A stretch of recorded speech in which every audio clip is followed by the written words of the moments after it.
에서는 주질의 시간 7분입니다.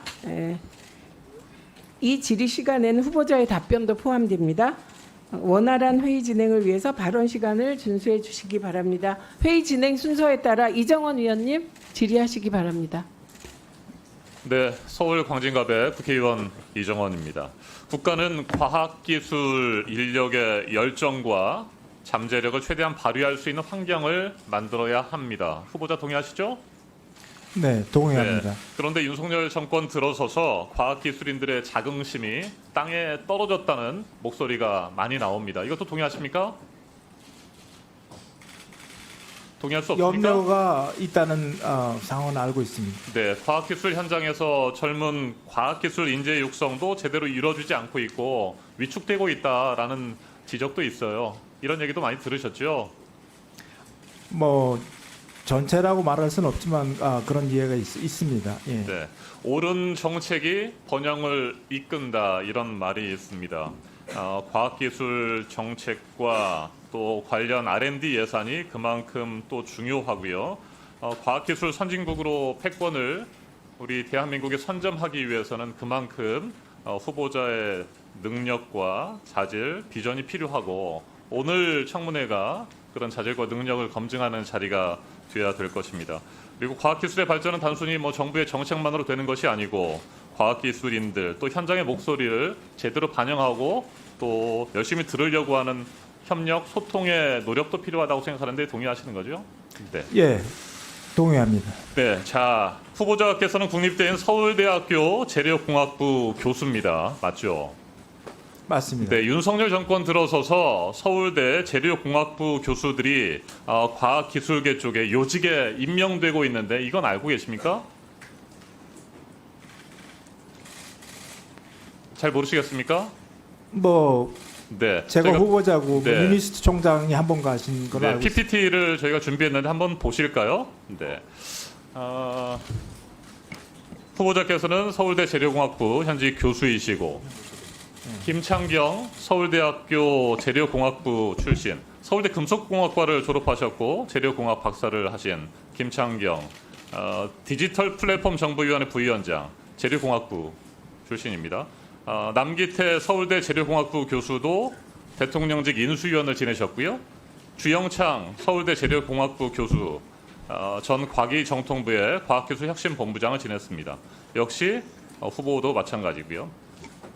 이게 우연일까요? 어떻게 보십니까? 전 우연이라고 생각을 합니다. 우연이라고 생각하십니까? 네, 그렇게 과학기술은 재료공학 분야만 있는 것이 아니잖아요. 물리학이나 기계공학, 바이오도 있고요. 지구환경, 전자공학 등 수십 개, 세부 분야는 수백 개가 될 수도 있습니다. 그런데 왜 윤석열 정부가 서울대 재료공학부 출신들 그리고 교수들을 이렇게 과학기술계 요직에 진출시키는 것이냐? 무슨 카르텔이 있는 거 아니냐라고 하는 비판의 목소리들이 과학기술계 전반에 퍼져 있어요. 어떻게 생각하십니까? 예, 저는 그 의견에는 동의하기 어렵습니다. 동의할 수 없습니까? 네. 저희 앞서 그 PPT를 다시 한번 보여주시겠습니까? 그리고 이창윤 전 과기정통부 제1차관 충암고등학교 출신입니다. 이건 어떤 분의 고등학교 동문인지 잘 아실 겁니다. 국민들께서. 그리고 제3차관 격인 과기혁신본부장은 현대고등학교 출신이고요. 이분도 유력 국민의힘 정치인의 고등학교 동문입니다. 자, 이런 것들을 보면서 그런 우려들을 하고 있는데 전혀 동의를 하지 못하십니까? 제가 그냥 짐작은 할 수 있는 것이 소재 분야가 중요해서 그런 어쨌든 의견을 듣는 과정에서 나온 것이 아닌가 이런 생각이 좀 듭니다. 네, 특정 학교, 특정 대학, 특정 분야의 전문가들 카르텔이 형성되어 있다라고 하는 부분을 동의하지 못하시는 것 같은데 제가 왜 이 카르텔에 대해서 질문을 드리냐면요. R&D 예산 삭감과 관련해서 이 카르텔과 관련된 이야기들도 굉장히 윤석열 정권에서 많이 언급이 됐기 때문입니다. 지난해 12월 조성경 전 차관이 대한민국에 R&D 카르텔이 있다면서 터무니없는 R&D 예산 삭감의 합리성을 주장한 바가 있습니다. 이것도 저희가 PPT를 준비를 했습니다. 네, 거기 내용을 보면 출연연이 기업체에 사업을 주고 사업의 일부를 출연연이 지정한 교수에게 주는 편법, 그 다음에 해당 기관 출신 교수들에게 출연연 등이 특혜를 제공하는 거, 뭐 이런 것들이 나와 있는데 이런 얘기 좀 들어보신 적 있죠? 보도도 보신 적 있죠?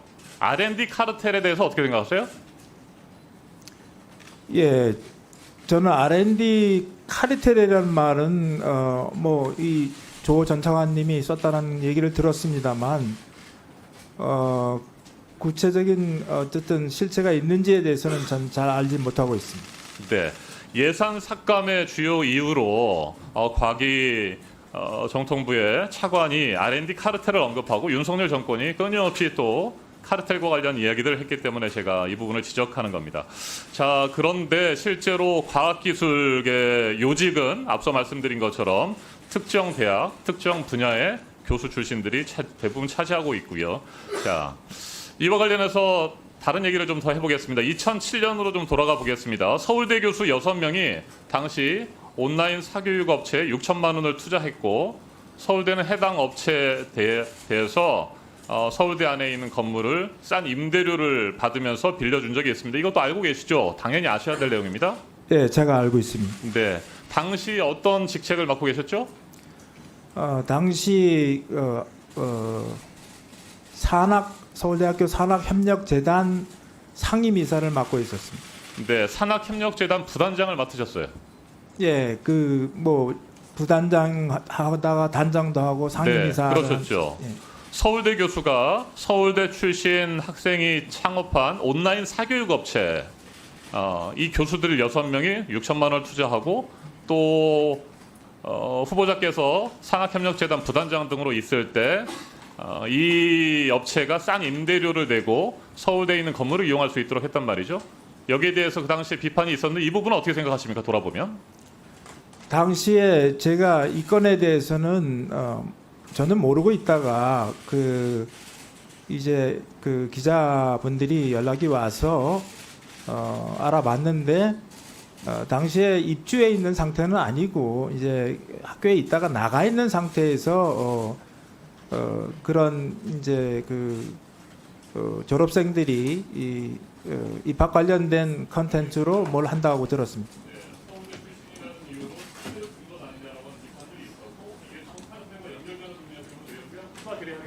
네. 다음은 박충건 위원님 질의해 주십시오.